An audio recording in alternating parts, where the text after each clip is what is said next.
je serai maire au lendemain de l'installation du conseil municipal. Hein. Bon, d'abord je rends grâce à Dieu. La vérité des urnes donc, est sortie. C'est la population saint-louisienne qui est sortie gagnante. J'en profite pour remercier et féliciter l'ensemble de la population, celle qui a eu à voter donc, à notre faveur et celle qui a eu à voter donc, à l'endroit des autres candidats. C'est la population dans son ensemble à qui donc, je lance un appel pour travailler autour de l'essentiel, c'est-à-dire pour le développement de notre chère cité. Mon deuxième appel donc, va aussi à l'endroit des autres candidats, notamment d'abord à Baraya, donc, à qui j'adresse mes encouragements les plus appuyés, à Bambadjei, le maire sortant, à l'ensemble des candidats qui ont eu donc, à participer donc, à ces joutes électorales.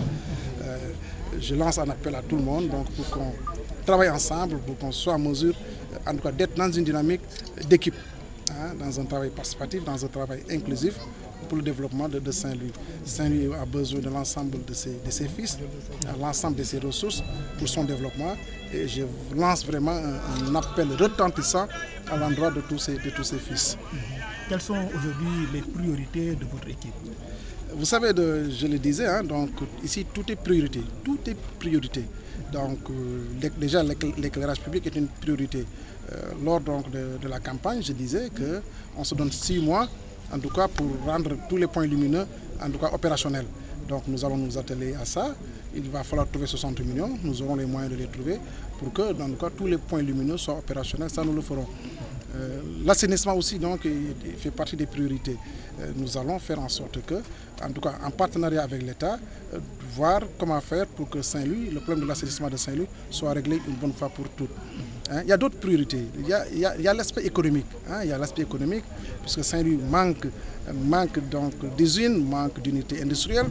Nous allons faire en sorte que, effectivement, que Saint-Louis puisse avoir une zone industrielle, en tout cas, pourvoyeur d'emplois. Je peux en énumérer autant que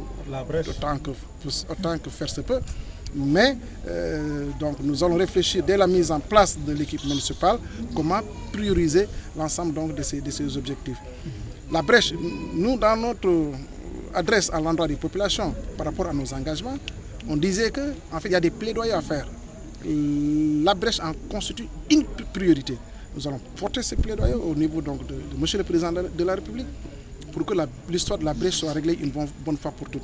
Déjà, donc, il y a une certaine avancée puisque la brèche est déjà balisée. Il reste maintenant donc, à la draguer, en tout cas faire en sorte qu'aucun fils de Guet-Ndar maintenant ne meure en mer. Ça, c'est des plaidoyers donc, que nous portons et que nous allons continuer à porter au niveau de M. le Président de la République. La diversification aussi des licences de pêche est une priorité pour nous. Nous allons faire en sorte qu'effectivement, pour que nos frères de Guet-Ndar puissent disposer de licences adéquates afin que tout le monde soit en mesure d'aller en mer et pêcher.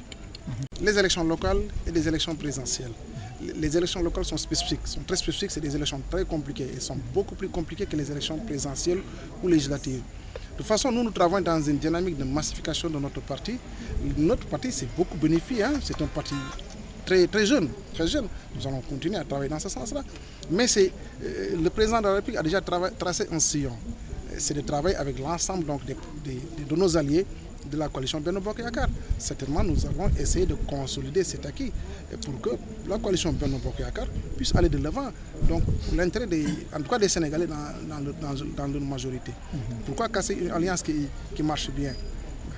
Nous allons travailler dans ce sens-là. Donc nous, on pense que, en tout cas, même en perspective des élections 2017, nous allons trouver des cadres de convergence pour que la coalition Benno Bokk Yakaar reste unie. Parce que les gens disent, le parti n'a pas perdu. Le parti n'avait rien. C'est notre première élection locale en réalité.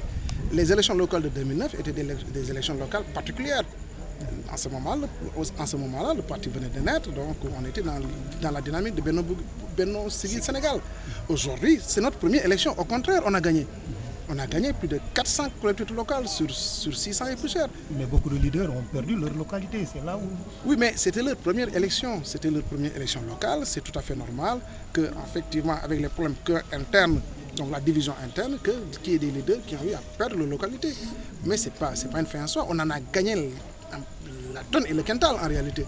Donc c'est des élections très positivement appréciées au niveau donc, de la coalition Benno Bokk Yakaar et même au niveau de l'Alliance pour la République. Quel est l'avenir de